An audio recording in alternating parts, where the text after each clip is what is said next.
اے میرے رب جو بھی بھلائی تو میری طرف نازل کرے، بے شک میں اس کا محتاج ہوں۔ موسیٰ علیہ السلام جب مدین پہنچے تو اس کے کنویں یا چشمے پر بیٹھ گئے۔ وہاں انہوں نے دیکھا کہ چرواہوں کی ایک بھیڑ اپنے اپنے گلوں کو پانی پلا رہی ہے اور دو عورتیں اپنے گلے کو روکے ہوئے ان سے پیچھے کھڑی ہیں۔ قرآن مجید میں اللہ سبحانہ وتعالیٰ سورۃ القصص میں اس واقعے کو بیان کرتے ہوئے فرماتے ہیں وَلَمَّا تَوَجَّهَ تِلْقَاءَ مَدْيَنَ قَالَ عَسَى رَبِّي أَن يَهْدِيَنِي سَوَاءَ السَّبِيلِ وَلَمَّا وَرَدَ مَاءَ مَدْيَنَ وَجَدَ عَلَيْهِ أُمَّةً مِّنَ النَّاسِ يَسْقُونَ وَوَجَدَ مِن دُونِهِمُ امْرَأَتَيْنِ تَذُودَانِ قَالَ مَا خَطْبُكُمَا قَالَتَا لَا نَسْقِي حَتَّى يُصْدِرَ الرِّعَاءُ وَأَبُونَا شَيْخٌ كَبِيرٌ فَسَقَىٰ لَهُمَا ثُمَّ تَوَلَّىٰ إِلَى الظِّلِّ فَقَالَ رَبِّ إِنِّي لِمَا أَنزَلْتَ إِلَيَّ مِنْ خَيْرٍ فَقِيرٌ۔ اور جب وہ یعنی موسیٰ علیہ السلام مدین کی جانب متوجہ ہوا تو کہا مجھے امید ہے کہ میرا رب مجھے سیدھا راستہ دکھائے گا۔ اور جب وہ مدین کے پانی پر پہنچا تو اس پر لوگوں کا ایک گروہ پایا جو اپنے مویشیوں کو پانی پلا رہا تھا، اور ان کے علاوہ دو خواتین کو پایا جو اپنے مویشی روک رہی تھیں۔ موسیٰ نے کہا تم دونوں کا کیا معاملہ ہے؟ وہ دونوں کہنے لگی جب تک چرواہے پانی پلا کر واپس نہ لوٹ جائیں ہم اپنے جانوروں کو پانی نہیں پلاتی، اور ہمارا باپ بڑی عمر کا بوڑھا آدمی ہے۔ تو اس نے ان دونوں کے مویشیوں کو پانی پلا دیا، پھر سائے کی طرف پلٹ گیا تو کہنے لگا اے میرے رب جو بھی بھلائی میں سے تو میری طرف نازل کرے بے شک میں اس کا محتاج ہوں۔ یہاں اس آیت میں ہم دیکھتے ہیں کہ موسیٰ علیہ السلام ایک طویل سفر کے بعد بے یار و مددگار ہر طرح کی بھوک پیاس کے عالم میں مدین پہنچتے ہیں، اور وہاں پہنچ کر دیکھتے ہیں کہ ایک جگہ لوگ جمع ہیں اور وہ اپنے اپنے مویشیوں کو پانی پلا رہے ہیں۔ وہ ان کو دیکھتے ہیں کہ وہاں دو خواتین بھی کھڑی ہیں جو آگے نہیں بڑھ رہی، وہ اپنے جانور پیچھے روک رہی ہیں۔ آپ نے دیکھا ہوگا کہ جانور عام طور پر آگے آگے جاتے ہیں اور دوسرے جانوروں کو دیکھ کر تو انہیں کھینچ کھینچ کے پیچھے کر رہی ہیں کیونکہ وہ بھیڑ میں گھسنا نہیں چاہ رہی تھی۔ موسیٰ علیہ السلام نے جب ان کو دیکھا تو مدد کے لیے آگے بڑھے۔ ایک شخص جو ہر طرح کی مدد کا خود محتاج ہو، جس کے پاس کوئی ٹھکانہ نہیں، جس کو اپنے فیوچر کا کچھ پتا نہیں، جس کے پاس کھانا نہیں، پینا نہیں، رات گزارنے کی جگہ نہیں، کچھ بھی نہیں، یعنی دنیاوی اسباب میں سے کوئی سبب اس کے سامنے نہیں، لیکن اس کے دل کے اندر کیا ہے کہ وہ دوسروں کی مدد کیسے کرے۔ انہم کانوا یسارعون فی الخیرات، پیغمبر علیہ السلام ان کی خصوصیت کیا تھی کہ وہ خیر کے کاموں میں، نیکی کے کاموں میں آگے بڑھ جاتے تھے۔ وہ انتظار نہیں کرتے تھے یہ دیکھیں کہ کوئی انہیں کہے، کوئی انہیں موٹیویٹ کرے، کوئی ان کو انکریج کرے، کوئی ان کو اس پر کوئی معاوضہ دے یا انہیں کوئی ریکمینڈ کرے، نہیں، بس انہوں نے دیکھا کہ یہاں یہ بچیاں ضرورت مند ہیں اور وہ اپنی ضرورت کو بھول کر ان کی ضرورت کے لیے آگے بڑھ گئے۔ موسیٰ علیہ السلام ایک طاقتور نوجوان تھے، اسی وجہ سے صرف ان کے ایک مکے نے اس قبطی کا کام تمام کر دیا تھا جس کے قتل کے بعد وہ یہاں پر پہنچے تھے۔ انہوں نے اکیلے ہی پانی کا بھاری بھرکم ڈول نکالا اور ان کی بکریوں کو پانی پلا دیا۔ لڑکیاں اپنے جانور لے کر گھر چلی گئیں تو انہوں نے ان سے نہ کسی شکریہ کی توقع کی اور نہ یہ پوچھا تم کہاں سے آئی ہو، کیا کرتی ہو، فضول کی کوئی بات نہیں کی، نہ کوئی ہنسی مذاق، نہ کچھ کسی قسم کی کوئی بات نہیں۔ واپس آ کر بیٹھ گئے درخت کے سائے تلے اور دعا کرنے لگے رب انی لما انزلت الی من خیر فقیر، اے میرے رب تیری طرف سے جو بھی بھلائی مجھے پہنچے میں اس کا محتاج ہوں۔ یعنی خدمت لوگوں کی اور اپنی ضروریات کس کے آگے رکھنا؟ اللہ رب العزت کے آگے، کہ میری مدد تو کرے گا۔ مجھے تو نے بندوں کے درد کے لیے پیدا کیا کہ میں ان کی مدد کروں، لیکن میں تیری مدد کا محتاج ہوں۔ یہ جذبات جس انسان کے اندر پیدا ہو جاتے ہیں اسی کو اللہ سبحانہ وتعالیٰ اپنے دین کی خدمت کے لیے چنتا ہے۔ موسیٰ علیہ السلام اپنے بھائی ہارون علیہ السلام سے چھوٹے تھے اور ہکلاتے بھی تھے، لیکن اللہ سبحانہ وتعالیٰ نے ان کو نبوت کے لیے چنا۔ اللہ تعالیٰ کے ہر کام میں حکمتیں ہیں، اور وہ بعد میں ہمیں حکمتیں نظر آتی ہیں کہ آخر انہی کا انتخاب کیوں ہوا، جبکہ ہارون علیہ السلام زیادہ فصیح اللسان تھے، زیادہ اچھی طرح بات کر سکتے تھے، اور نبوت کا کام تو ہوتا بھی یہ ہے کہ انسان پیغام دوسروں کو بہتر طور پر کمیونیکیٹ کر سکے، لیکن اللہ سبحانہ وتعالیٰ نے موسیٰ علیہ السلام کو چنا۔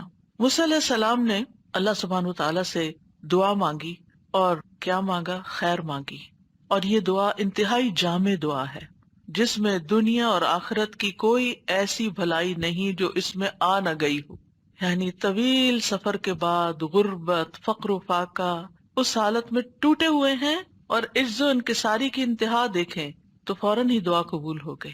اس سے یہ بھی پتہ چلتا ہے کہ اگر ہم چاہتے ہیں کہ ہماری دعائیں قبول ہوں تو پھر ہمیں کیا کرنا ہوگا. اللہ سبحانہ تعالیٰ کے آگے اپنے آپ کو فقیر ظاہر کرنا ہوگا. انی لما انزلت الی من خیر فقیر، میں محتاج ہوں، میں محتاج ہوں، میں تیرا بندہ ہوں. اور اللہ سبحانہ تعالیٰ کو ان کی یہ دعا بہت پسند آ گئی اور اللہ سبحانہ تعالیٰ نے ان کی دعا قبول کر لی، جس کے نتیجے میں انہیں کھانا پینا تو کیا، انہیں گھر بھی اور انہیں بیوی بھی اور جاب بھی، تمام چیزیں جو انسان کی ضرورت ہوتی ہیں وہ چند لمحوں کے اندر نصیب ہو گئی. یعنی جن کو حاصل کرنے میں سال ہا سال لگتے ہیں، اور یہاں آپ دیکھیں کہ ایک ہی حلے میں سب کچھ مل جائے، ساری خیر مل جاتی ہے. دنیا کی خیر میں سے یہی چیزیں ہیں جن کی انسان تمنا کرتا ہے اور جو اللہ تعالیٰ سے مانگتا ہے، وہ سب کچھ ان کو مل گیا. تو یہ خیر کیا چیز ہوتی ہے؟ خیر کا عربی میں کیا معنی ہے؟ خیر عربی میں شر کی ضد ہے. خیر وہ ہے جو انسان کو مرغوب ہوتی ہے، جس میں انسان رغبت رکھتا ہے، جس میں مثلاً انسان کی عقل، انسان کے اوپر طرح طرح کے فضل، انسان کی ضروریات کی جتنی بھی چیزیں ہیں جن سے انسان کو اطمینان حاصل ہوتا ہے، وہ ساری اس کے لیے خیر ہی خیر ہے. خیر دو قسم کی ہوتی ہے، ایک خیر مطلق جو ہر حال میں اور ہر ایک کے نزدیک پسندیدہ ہے، یونیورسل خیر، اور اس میں سے خاص طور پر جنت کا ملنا خیر ہے اور جہنم میں جانا شر ہے. تو جنت کا مل جانا، کوئی انسان ایسا نہیں جس کو جنت کی خبر ہو اور وہ جنت میں نہ جانا چاہے، اور جس کو جہنم کا پتہ چل جائے کہ وہ کیسی بلا ہے اور وہ جہنم سے بچنا نہ چاہے. تو جنت میں جانا اور جہنم سے بچ جانا بھی خیر ہے، آگ سے بچنا بھی خیر ہے. دوسری قسم کی خیر اور شر مقید ہے، یعنی وہ چیز جو ایک کے حق میں خیر ہے اور دوسرے کے لیے وہی چیز شر ہے. مثلاً دولت، بعض اوقات یہ ایک شخص کے حق میں خیر و بلائی کا باعث بنتی ہے، وہ اسے خیر کے کاموں میں خرچ کرتا رہتا ہے اور اس سے اس کے درجات بلند ہوتے رہتے ہیں اور اس کی مشکلات آسان ہوتی رہتی ہیں.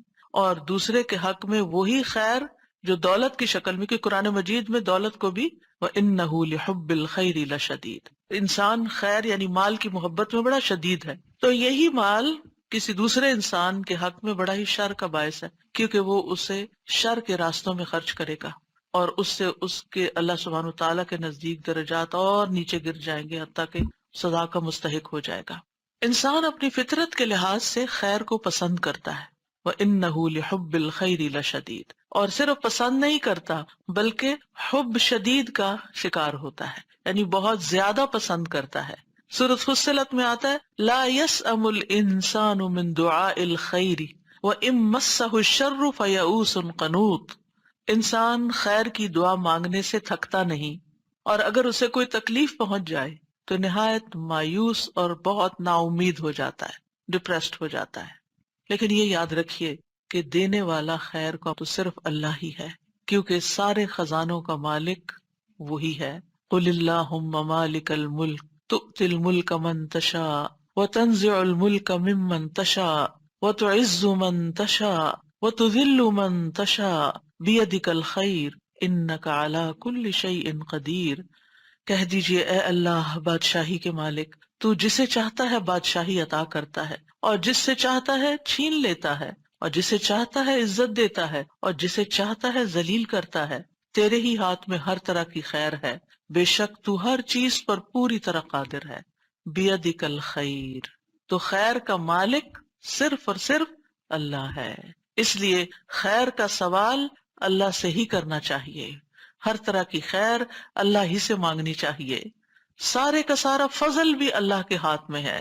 قل ان الفضل بید اللہ یؤتیہ من یشاء واللہ واسع علیم.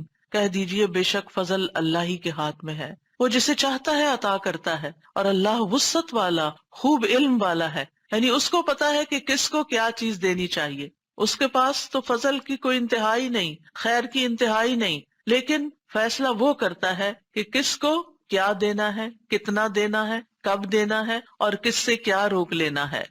تو اصل خیر دنیا میں نہیں ہے، اصل خیر آخرت میں ہے، اور وہ جنت کی شکل میں ہے.